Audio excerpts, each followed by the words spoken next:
Hello friends, welcome to my channel something is best. मैं अंजलि आज फिर से आपका स्वागत करती हूँ मेरे नए इंटरेस्टिंग ब्लॉग में। तो सबसे पहले आइए हमारे गणपति जी के आप दर्शन कीजिए।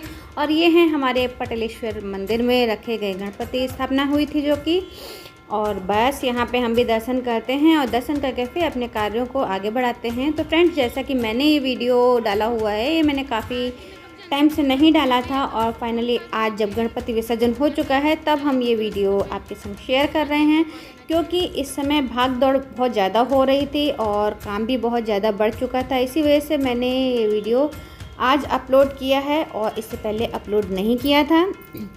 तो मैंने यहाँ पे जो आपको वीडियो आज दिखा रही हूँ, तो ये मैंने आज पूरे व्लॉग में मैंने कई सारी वीडियोस उठा के डाली हुई हैं। ये मेरी स्टार्टिंग से एंडिंग तक की सारी वीडियोस हैं और बस मैं आज आपके संग वही शेयर कर रही हूँ। इसके साथ ही मैंने ये लॉन्ग वीडियो आज फर्स्ट टाइम काफ़ी टाइम बाद डाला है, और मैंने इससे पहले जब गणपति जी की वीडियोज़ डाली थी सब शॉर्ट्स में डाली हुई थी, और ये फर्स्ट हमारा ऐसा है जो इसमें हमारी गणपति स्थापना से लेकर गणपति विसर्जन के टाइम तक की पूरी वीडियोस हैं।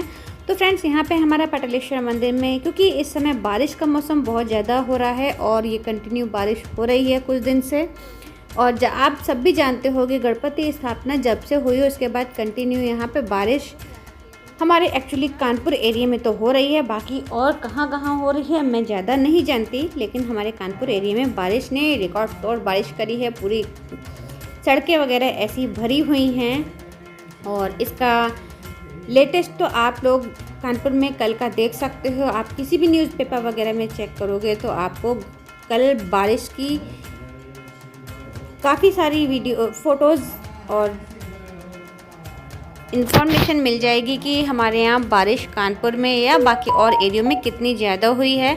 बट ये मैं कह सकती हूँ कि हमारा कल कानपुर में बहुत ज़्यादा बारिश हुई थी। फाइनली हमारे गणपति जो थे, और वो भी कल शाम को 5-6 बजे के करीब यहाँ से निकल के गए थे, लेकिन उस समय भी बारिश बहुत तेज़ हो रही थी, जिस वजह से मैंने वहाँ की वीडियो उस समय नहीं बनाई थी। और यहाँ पे ये हमारे बच्चे स्कूल यूनिफॉर्म में थे, स्कूल जा रहे थे, और स्कूल जाने के टाइम पे ये बच्चे अचानक से आ गए थे। तो मैं इनकी बस कुछ वीडियोस बना रही थी, तब तक ये आंटी मुझसे बोली कि बेटा मेरी भी वीडियो मेरे संग भी बच्चों की फ़ोटोज़ वगैरह क्लिक कर दो। तो बस उन्हीं के संग थोड़ी सी फ़ोटोज़ क्लिक की थी, वो भी आपके संग मैं शेयर कर दे रही हूँ। फाइनली कह सकते हैं हमारे गणपति बहुत ही प्यारे लग रहे हैं, बहुत ही प्यारे लग रहे हैं। इतना बड़ा रूप, उनका विशाल रूप मुझे देख के सच में बहुत खुशी हो रही थी। मैं सुबह पर डे चली जाती थी, और फाइनली जिस दिन हमारे गणपति विसर्जन हुआ, गणपति जी ने हमारे टोटल 3 से 4 बार चक्कर लगवा लिए अपने मंदिर के दर्शन के। और यहाँ पे फाइनली हमारी गणपति की आरती है, और मैंने बहुत ही सारी चीज़ें एंजॉय की। यहाँ रामायण का पाठ हुआ था, और ये छोटी सी बच्ची कहते हैं दिमाग से थोड़ी सी कम है शायद, मैं नहीं जानती, लेकिन हाँ इसने इतनी प्यारी ढोलक बजाई थी। और उसके साथ ही मैंने घर पे भी काफ़ी सब तैयारियां की थी, लेकिन मैंने बहुत ज़्यादा उसकी वीडियो भी नहीं बनाई, क्योंकि हमारे घर में इस समय किचन में लगी हुई थी दीमक, और दीमक के लिए उनकी छिड़की गई थी दवा, तो हमारा किचन बिल्कुल तहस नहस हो रहा था।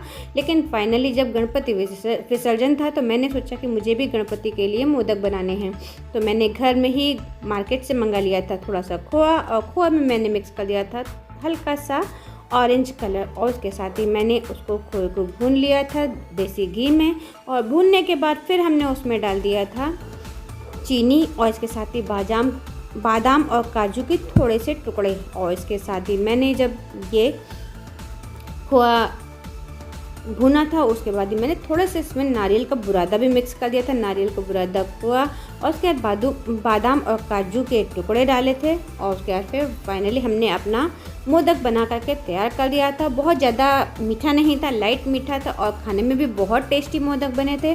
और हमने सोचा था शायद हम इसकी पूरी वीडियोज़ वगैरह बना पाएंगे, लेकिन मैं केवल घर में जो गंदगी पड़ी हुई थी उसकी वजह से मैं ये आपके संग वीडियो नहीं बना पाई थी। मैंने इसमें थोड़ी सी अपनी वीडियो आपके संग शेयर भी करी है। फाइनली जब हमारा गणपति विसर्जन हुआ था तो मैंने गणपति विसर्जन के लिए गणपति जी के लिए भोग तैयार किया था। उसमें मैंने छोले बनाए थे, भटूरे बनाए थे, और इसके साथ ही मोदक बनाए थे, और फिर इसके साथ ही मीठी सेवइयाँ भी बनाई थी। एक्चुअली मैं चाह तो रही थी सब्जी मिक्स वगैरह बनाना, लेकिन गंदगी देखकर मेरी हिम्मत नहीं हुई थी, और फिर आप यहाँ पे देख सकते हो हमारी किचन का हाल, क्योंकि मैंने काफ़ी हद तक दिखाने की कोशिश भी की थी। हाँ, मैंने चावल भी बनाए हुए थे, तो ये हमारे नमकीन चावल थे, पुलाव वाले चावल थे, और नॉर्मली इसमें हमने जीरा और नमक डाल करके बनाया था। बाकी आप किचन का पूरा स्लैब हमारा देख सकते हो, इसमें कितना गंदा पड़ा हुआ है। ये मैंने जो मैदे को गूँथा था, ये मैंने बहुत ही कम टाइम में गूँथ के तैयार किया था। इसी वजह से मैंने गरम खौलते हुए पानी में इस मैदे को ऊपर रख दिया था, जिससे इसमें अच्छे से खमीर उठ जाए और हमारा भटूरा बनके पूरी तरह से कायदे से तैयार हो जाए। और उसके बाद फिर मैंने इसको बनाया और बना करके अपने गणपति बप्पा को भोग लगाया। और नाइट के टाइम ही हमने गणपति को उनके स्थान पर बिठा दिया था, क्योंकि नेक्स्ट डे से पितृपक्ष भी स्टार्ट होने थे। इसी वजह से मैंने कहा कि मैं इतनी गंदगी में घर के इतने काम नहीं निपटा पाऊँगी, मुझे वैसे भी दिक्कत बहुत ज़्यादा हो रही है, दवाइयाँ वगैरह खा रही हूँ, तो मैं एक साथ इतना काम नहीं कर पाऊँगी। इसी वजह से मैंने फटाफट से ये सब काम किया था। और यहाँ पे मैंने पूरी वीडियो बनाई थी, बट यहाँ पे जो हमारी मेन थाली की वीडियो थी वो किसी तरह से मुझसे डिलीट हो गई थी, और इसकी वजह से मैं वो वीडियो आप लोग के संग शेयर नहीं कर पाई हूँ। फाइनली हमने यहाँ पे खाने में जो बनाया था नॉर्मली छोले, पुलाव और उसके बाद भटूरे थे, और इसके साथ ही मैंने मोदक और मीठी सेवइयाँ बनाई थी। और फाइनली अपने गणपति बप्पा को उसका भोग लगा दिया था। और फिर हमारे घर में आ गया था ऑनलाइन शॉपिंग से, मैंने कुछ सामान मंगाया तो वो आ गया था। तो बेटी घर में थी, बेटी वैसे तो जल्दी कैमरे के सामने नहीं आती है, लेकिन इस समय ये आने को तैयार हो गई थी। तो मैंने इससे कहा था कि तुम ही इस जो मैंने सामान मंगाया था उसकी ओपनिंग करो। तो फिर यहाँ पे इसने खोला था, तो ये कॉटन की 2 फ्रॉकें थी जो कि मैंने ऑनलाइन शॉपिंग से मंगाई थी, मीशो से मंगाई थी, और देखने में बहुत ही अच्छी थी। कलर मुझे बहुत प्यारा लगा था, इसी वजह से मैंने मंगाई थी। और ये कॉटन की थी, लॉन्ग फ्रॉक थी, तो मैंने मंगाई थी, और बेटी को भी इतनी अच्छी लगी थी। तो फाइनली लास्ट में उसी ने पहन करके इसकी उद्घाटन बोलेंगे उसने ही किया था, और उसके ऊपर भी देखने में अच्छी लग रही थी, बट वो बहुत ज़्यादा पतली है, इसी वजह से उसने ये चीज़ लेने को मना कर दिया। बट मैंने इसको फाइनली बाद में पहन के गणपति पूजा में, लास्ट जब हमारी पूजा हुई थी गणपति जी की, मैं मंदिर में यही फ्रॉक पहन के गई थी, और मुझे काफ़ी कंफर्टेबल लग रही थी। इसका कॉटन का जो कपड़ा है वो भी बहुत ही सॉफ्ट है, बहुत ही अच्छा है, हम लोग डेली यूज़ में भी इसको यूज़ कर सकते हैं। मैं हमेशा मैक्सी गाउन वगैरह पहनती थी, तो मैं फ्रॉक वगैरह अवॉइड करती थी, और मैंने दीदी के और छोटी सिस्टर के कहने पे ही मैंने ये मंगाई थी, और मुझे काफ़ी कंफर्टेबल कपड़ा वगैरह इसका लगा। अगर आप लोग भी चाहें तो मीशो वगैरह से ऑनलाइन शॉपिंग करके फ्रॉक्स मंगा सकते हैं, बहुत ही प्यारी, बहुत ही सॉफ्ट कपड़े में आती हैं। और इनका कलर भी मैंने 2-3 बार धुल करके देखा अच्छे से, कि मैंने इसका कलर वगैरह अगर उतर जाएगा तो फिर मैं आगे कैसे करूँगी, लेना है नहीं लेना है, हर चीज़ के लिए। तो मैंने फुल्ली चेक कर लिया है, चेक करके तब हमने इसको आपको दिखाया है। और ये देखने में बहुत ही प्यारी, इसके कलर भी बहुत अच्छे और बहुत ही डार्क कलर है, मतलब आपके कलर ये फेड नहीं होंगे।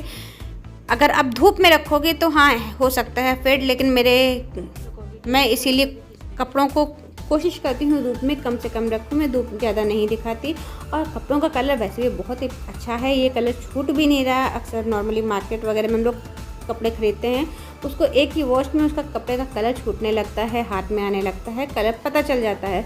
लेकिन यहाँ पे ऐसा कुछ नहीं था, और फ्रॉकें दोनों ही बहुत मस्त थी। मैं तो घर में अब कोशिश करूँगी इसी टाइप में फ़्रॉक मंगा लिया करूँ और वही पहना करूँ। तो आपके संग इसी तरह से मैं सजेस्ट कर रही हूँ कि आप लोग भी अगर चाहो तो इस तरह से फ्रॉक्स वगैरह अपने लिए, अपने बच्चों के लिए मंगा सकते हो। और फ्रेंड्स, इसके बाद फिर हम चले मार्केट। तो यहाँ पे हमारे गणपति विसर्जन का हो रहा था, बहुत सारे गणपति मैंने यहाँ पे रास्ते चलते इतने सारे गणपति देखे, इतनी धूम देखी गणपति की।